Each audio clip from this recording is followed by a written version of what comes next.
देखिए, मुझे पूरी उम्मीद है कि सुप्रीम कोर्ट इस पर सुनवाई कर एक हिस्टोरिक रॉन्ग को जल्द करेक्ट करेगी।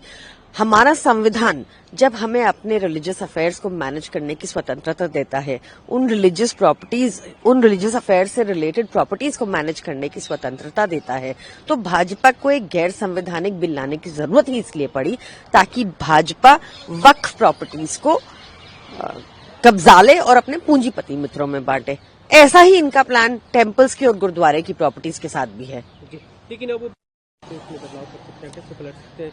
क्योंकि अलग अलग राज्यों की तरफ से, जो विपक्षी राज्यों की तरफ से बातें हो रही है, हम लागू नहीं करने देंगे, तो संसद से पारित कानून है, कैसे आप मना कर सकते हैं? देखिए, सुप्रीम कोर्ट संसद से बने पारित कानून को बिल्कुल पलट सकता है और इसके आपको बहुत उदाहरण मिलेंगे। और भाजपा कौन होती है कहने वाली?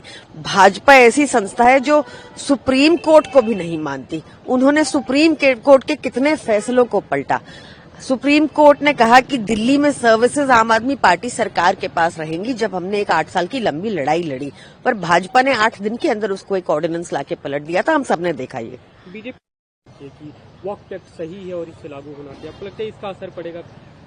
देखिए, मुझे लगता है दोनों ही पक्ष कोर्ट के आगे हैं और कोर्ट डेफिनेटली एक हिस्टोरिक रॉन्ग को करेक्ट करेगा, क्योंकि ये जो वक्फ अमेंडमेंट लाई गई है ये क्लियरली हमारे संविधान के खिलाफ है।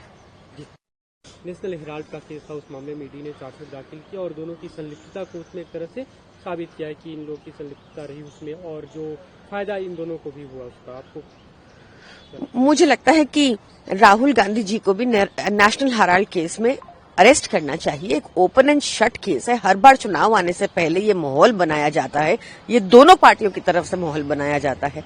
आप देखिए कि हमारे ऊपर जब केस हुआ, अरविंद केजरीवाल जी को बिना किसी प्रमाण के, बिना किसी लॉ ड्यू प्रोसेस फॉलो किए हुए एक सिटिंग मुख्यमंत्री को अरेस्ट कर लिया गया। कोर्ट ने कहा कि उनके खिलाफ ना कोई प्रमाण है और ईडी ने द्वेष की भावना से काम किया। हमें कोर्ट से क्लीन चिट मिली, इनको भी क्या डर है? अरेस्ट हो, कोर्ट से क्लीन चिट लेकर आए, पता चल जाएगा। लेकिन कार्रवाई की जा रही है, लंबे समय से केस चल रहा है, अब तक इसमें कुछ नहीं मिला और अब हर कुछ समय के बाद ईडी के जरिए बीजेपी लेकर आती है कांग्रेस पार्टी को परेशान करने के लिए। देखिए, मुझे लगता है कि उनको भी इंक्वायरी, इन्वेस्टिगेशन ज्वाइन करनी चाहिए। इन्वेस्टिगेशन से डरना नहीं चाहिए।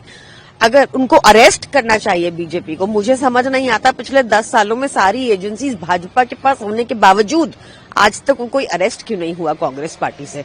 उनको अरेस्ट कीजिए, कोर्ट में फैसला चलेगा, कोर्ट क्लीन चिट देगा।